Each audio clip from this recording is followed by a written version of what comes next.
ഊണ് കഴിഞ്ഞ് കഴിഞ്ഞാൽ പെട്ടെന്ന് നിങ്ങൾക്കൊരു ഡെസേർട്ട് കഴിക്കണം തോന്നുന്നുണ്ടോ? അങ്ങനെ ഉണ്ടെങ്കിൽ ഇതാ ഉണ്ടാക്കാൻ പറ്റിയൊരു സിമ്പിൾ ഡെസേർട്ട്. ഇതിന് വലിയ ഇൻഗ്രീഡിയൻസ് ഒന്നും ആവശ്യമില്ല കേട്ടോ. എന്നാൽ നല്ല ടേസ്റ്റിയുമായിട്ടുള്ള ഈ ഡെസേർട്ട് എങ്ങനെയാണ് ഉണ്ടാക്കേണ്ടതെന്ന് നോക്കാം. നല്ല സൂപ്പർ ടേസ്റ്റി, അധികം ഇൻഗ്രീഡിയൻസ് വേണ്ട. അപ്പോൾ അതിനായിട്ട് നമ്മളൊരു കുറച്ച് അടിക്കാനുള്ളൊരു പാത്രം വയ്ക്കുക.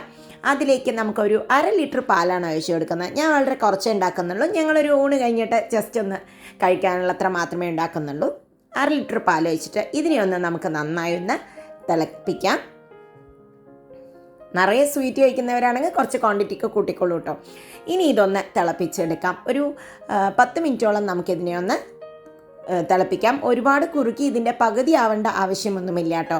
ജസ്റ്റ് ഒരു 5 മുതൽ 8 മിനിറ്റ് വരെ മാത്രം ഇതിനെ ഒന്ന് കുറുക്കിയാൽ മതി. ഇതിപ്പോൾ ഇതാ ഒന്ന് ചെറുതായിട്ടൊന്ന് കുറുകി വന്നിട്ടുണ്ട്. ഒരുപാട് നേരമൊന്നും ഞാൻ കുറുക്കുന്നില്ല. കണ്ടോ, കളറൊന്നും മാറുന്നവരൊന്നും ചെയ്തിട്ടില്ല. ഇനി ഇതിലേക്ക് നമുക്കൊരു 1/3 കപ്പ് പഞ്ചസാരയാണ് ഞാൻ ഇട്ട് കൊടുക്കുന്നത്. ഈ മധുരം തന്നെ ഇതിന് പാകമാണെന്ന് തോന്നി. നിങ്ങൾക്ക് പോരായെന്നുണ്ടെങ്കിൽ കുറച്ചും കൂടി ഇട്ട് കൊടുക്കാം. ഞാൻ ആ 1/3 കപ്പ് കംപ്ലീറ്റ് ചെയ്തിട്ടുണ്ട്. ഇനി അതിനെ ഇട്ടൊന്ന് നന്നായി ഒന്ന് ഒരു 5 മിനിറ്റും കൂടി ഇളക്കാം. ആ പഞ്ചസാരയൊക്കെ ഒന്ന് ഇളകി അതിലേക്ക് ചേരട്ടെ. ഇതൊന്ന് തിളയ്ക്കുന്ന സമയം കൊണ്ട് നമുക്കൊരു സാധനം കൂടി റെഡിയാക്കാം കേട്ടോ. ഒരു 1.5 ടേബിൾ സ്പൂൺ കോൺഫ്ലോറിനെടുത്ത് ഒരു 1/4 കപ്പ് വെള്ളത്തിൽ മിക്സ് ചെയ്യുക.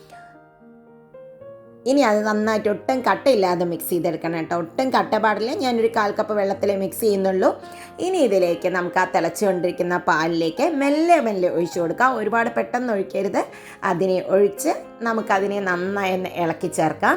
ഇതിലൊരു 1.5 ടേബിൾ സ്പൂൺ നിറയിട്ടപ്പോൾ തന്നെ എനിക്കിത് ആവശ്യത്തിന് കൺസിസ്റ്റൻസി വന്നു. നിങ്ങൾക്ക് പോരാ, ഇത് ഒട്ടും കട്ടിയാവുന്നില്ല തോന്നുകയാണെങ്കിൽ കുറച്ചും കൂടി കോൺഫ്ലോർ എടുത്ത് ഇതേപോലെ കുറച്ച് വെള്ളത്തിൽ മിക്സ് ചെയ്തിട്ട് ചേർക്കാം. കണ്ടോ, ഇത് തനിയെ കുറുകി വരാൻ തുടങ്ങിയിട്ടുണ്ട്. നമ്മുടെ കൺസിസ്റ്റൻസി കുറച്ച് നന്നായി ഇങ്ങോട്ട് കുറുകി വരും. ഇത് തണുത്താലും നന്നായിട്ടൊന്ന് കട്ടിയാവുകയും ചെയ്യും കേട്ടോ.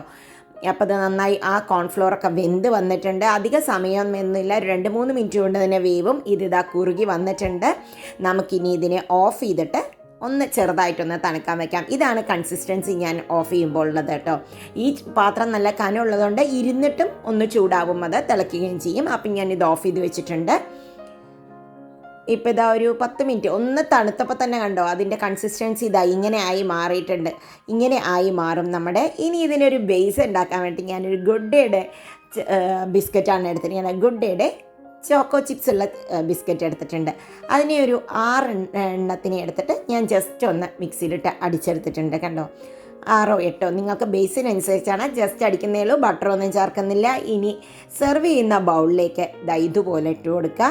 എന്നിട്ട് അതിനെ ആ സ്പൂൺ വെച്ചിട്ട് നമുക്ക് സെറ്റ് ചെയ്യാം. ഞാനൊരു 4 ടീസ്പൂണോളം ഇട്ടിട്ടുണ്ട്, സെറ്റ് ചെയ്തിട്ടുണ്ട്. ജസ്റ്റ് ഇട്ട് കൊടുത്തൊന്ന് അമർത്തിയാൽ മാത്രം മതി കേട്ടോ. ഇനി നമ്മുടെ ഒന്ന് തണുത്തിട്ടുള്ള ആ മിക്സിനെ ഇട്ട് കൊടുക്കാം. എന്നിട്ട് അതിനെയും നമുക്ക് നന്നായി ഒന്ന് സെറ്റ് ചെയ്യാം. ജസ്റ്റ് ഒന്ന് എല്ലായിടയ്ക്കും ഒരുപോലെ ആക്കി കൊടുക്കുക. ഇതുപോലൊരു സ്പൂണും ഉണ്ട്. ഇനി ഇതെല്ലാം സെറ്റായിട്ടുണ്ട്. കണ്ടോ, ഇത് ഇങ്ങനെയാണ് അടിയിൽ നമ്മുടെ ആ ബിസ്ക്കറ്റിൻ്റെ ബേസ്, മുകളിൽ ഇതും ഇങ്ങനെ തന്നെ കഴിക്കാം കേട്ടോ. ഇനി ഇതിന് മുകളിലേക്ക് നമുക്ക് ആ ബിസ്ക്കറ്റിൻ്റെ കുറച്ച് പൊടിയും കൂടി ഇങ്ങോട്ട് ഇട്ട് കൊടുക്കാം. അപ്പോൾ ബിസ്ക്കറ്റിൻ്റെ ആ ഒരു ചെറിയൊരു ക്രഞ്ചിനെസ് ഉണ്ടാവും. ഇത് നല്ല സോഫ്റ്റ് ആയിട്ടുള്ള ഒരു ഡെസേർട്ട് കൂടിയാണ്. ആർക്കും കഴിക്കാവുന്ന ഒരു ഡെസേർട്ടാണ് കേട്ടോ. ഇതിനെ ഞാനൊരു മണിക്കൂറോളം ഫ്രിഡ്ജിൽ വെച്ച് തണുപ്പിച്ചാൽ കഴിക്കുന്നത്. തണുപ്പിക്കാതെ വേണമെങ്കിൽ ഇങ്ങനെയും കഴിക്കാം. ഇതിപ്പോൾ ഇതാ 1 മണിക്കൂർ കഴിഞ്ഞ് ഞാൻ എടുത്തിട്ടുണ്ട് കേട്ടോ. അത് അടച്ചിട്ട് തന്നെയാണ് വെച്ചത്. ഇതല്ലാതെ നിങ്ങൾക്കൊരു വലിയ പാത്രത്തിൽ വേണമെങ്കിലും സെറ്റ് ചെയ്തിട്ട് എടുക്കാം. ഇതാ റെഡി ആയിട്ടുണ്ട്. ഇതാ ഇങ്ങനെ എടുത്ത് കഴിക്കുമ്പോൾ നല്ല സൂപ്പർ സോഫ്റ്റ് ആയിട്ടുള്ള ഒരു പുഡിങ്ങാണ് കേട്ടോ. അപ്പോൾ എല്ലാവരും ഒന്ന് ട്രൈ ചെയ്ത് നോക്കൂ. വളരെ ഈസി ആയിട്ട് നമുക്കത് തയ്യാറാക്കാം. എല്ലാവർക്കും ഇന്നത്തെ റെസിപ്പി ഇഷ്ടപ്പെട്ടു എന്ന് വിചാരിക്കുന്നു.